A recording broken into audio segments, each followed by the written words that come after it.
Harry Potter and the Goblet of Fire is the fourth Harry Potter movie, this one directed by Mike Newell. While I stand by my statement from last review about Prisoner of Azkaban being the fan favorite, I do find that a lot of people really do find Goblet of Fire to be their favorite of the entire franchise. Not many, but a fair few, a noticeable few. Am I one of those people?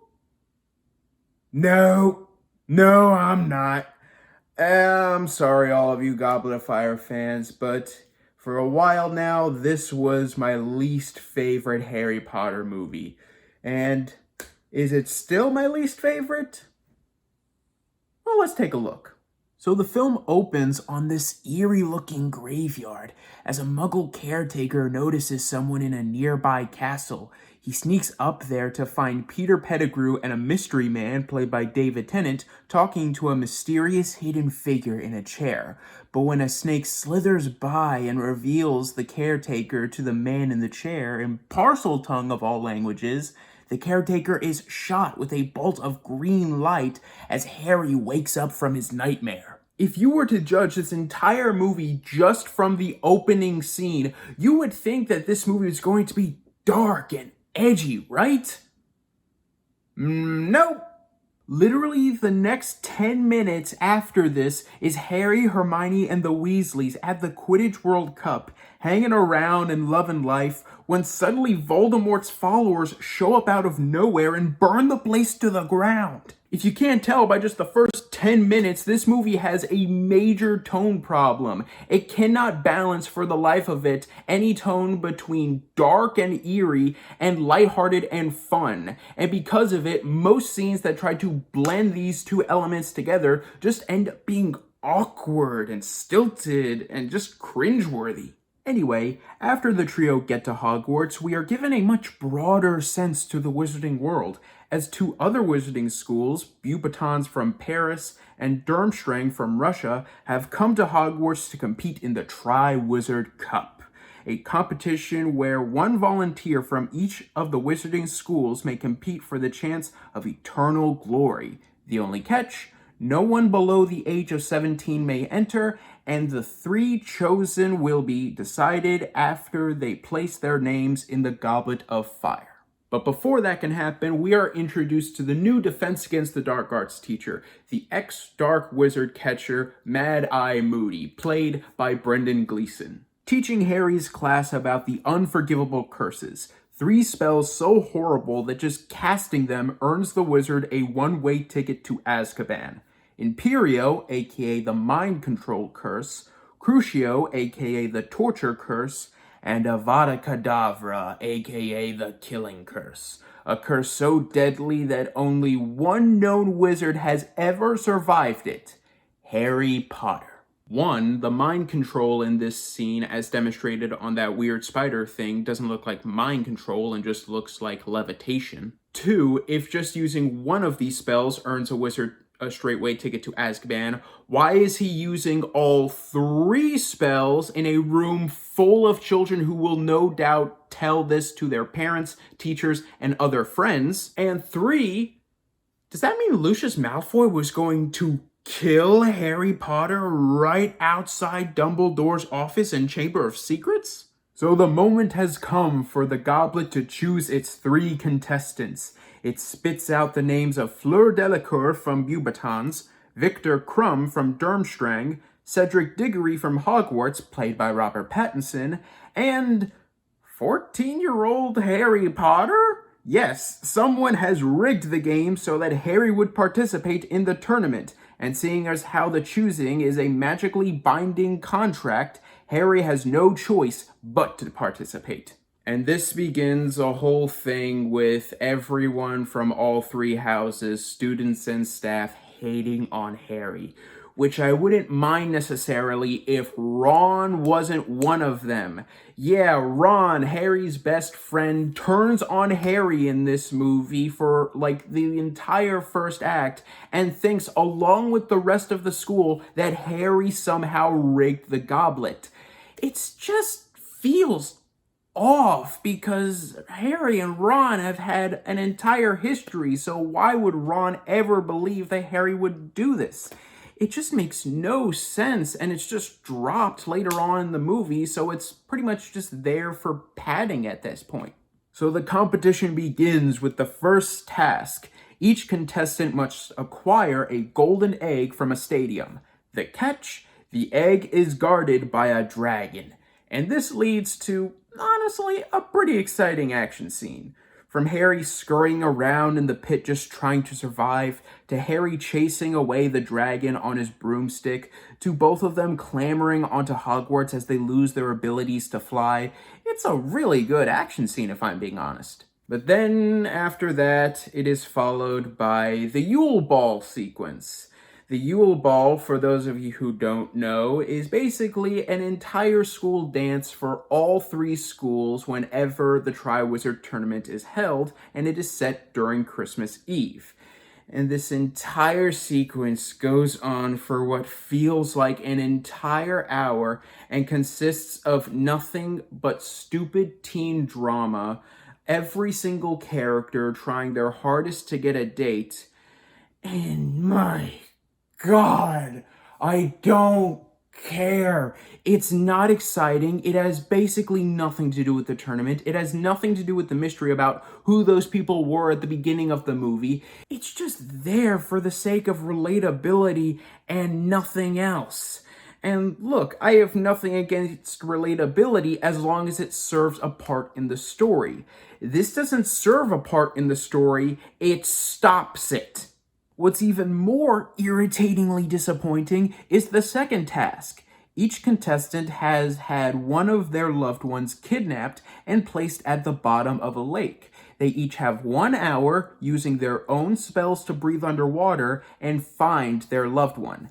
An interesting setup, and to be fair, the effects of the lake are cool, but the hour just pretty much is skipped over and nothing really happens. There's no real monster lurking throughout the scene like the last task. It's just them trying to find their loved one. They do, and we move on to the next task.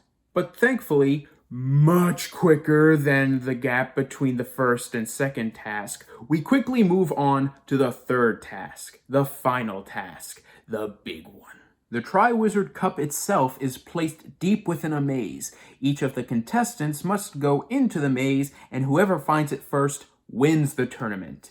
Now, this is an exciting scene. The cinematography makes the entire maze feel like it's alive and ominous, and because this is the final task and there is no supervision, there's no one to stop the contestants if they wanted to get violent, which some of them do.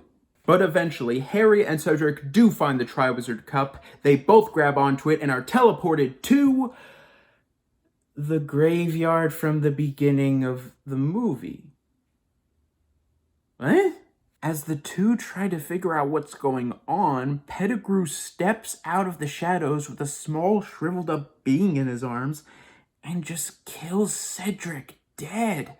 And after Pettigrew performs a brutal ritual on the shriveled man involving Harry's blood, the bone of Tom Riddle Sr., and cutting off his own hand, the mystery man is revealed to be Lord Voldemort, played by Ray Fiennes, returned and very much alive.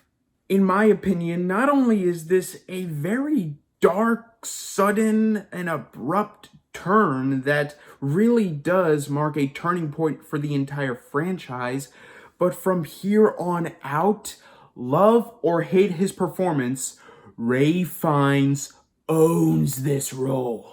He is just the perfect amount of over-the-top evil throughout the rest of this movie, from disowning his own followers for not doing this sooner, to just toying around and torturing Harry. Ray Fiennes is clearly having the time of his life with this role. Say what you will about how weird he looks, but the performance speaks for itself. And that performance is just so much evil fun.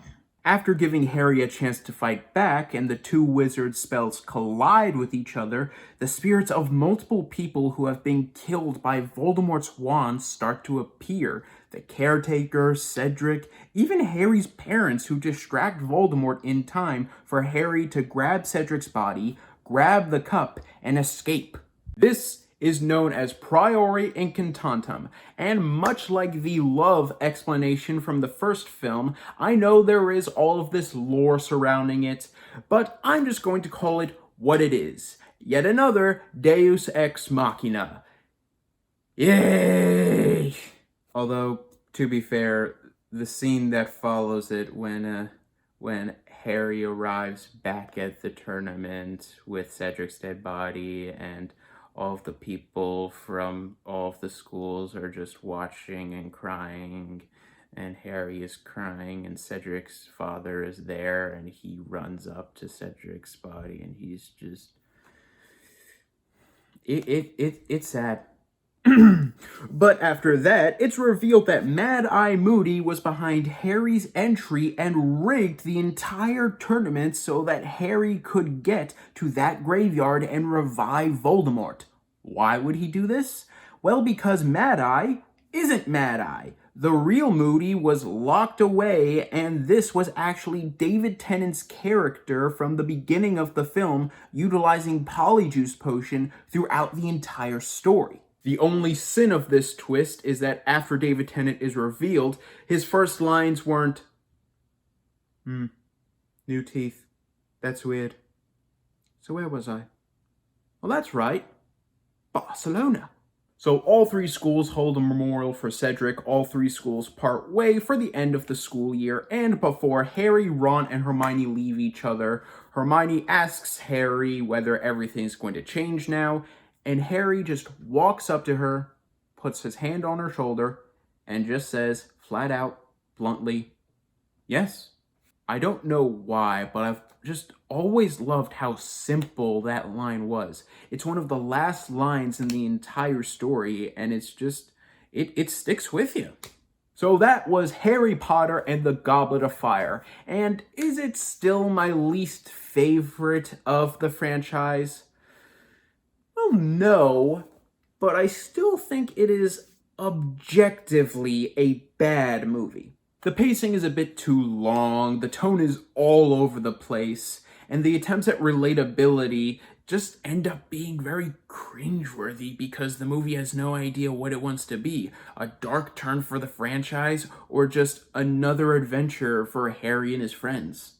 But I won't lie, I still do enjoy this movie, and even when I thought this was the worst of the franchise, I still kept coming back to it because there's still much I do enjoy that the entire franchise has that this movie also has. The characters are all still likable, the action in the wizarding world itself is just as imaginative as ever, and when the movie wants to go dark, it's brutal, eerie, and really memorable.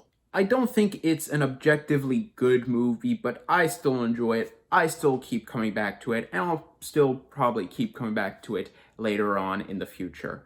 And even though objectively there is an entirely different grade I could give this, honestly, I'm just going to judge this film and grade it based on my enjoyment. So, with that in mind, I'm going to give Harry Potter and the Goblet of Fire a B+.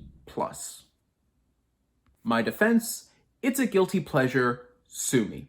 Well guys, thank you so much for watching, and let me know in the comments down below, would you enter the Triwizard Tournament? For me? Hell yes! It's either I enter into the most dangerous tournament that is legally possible, or I just end up a spectator staring at nothing for most of the entire event. What would you rather do? Thank you guys so much for watching. You guys are the best. And don't forget to click subscribe and click the bell icon to stay up to date on all things movie, all things TV, all things nerd.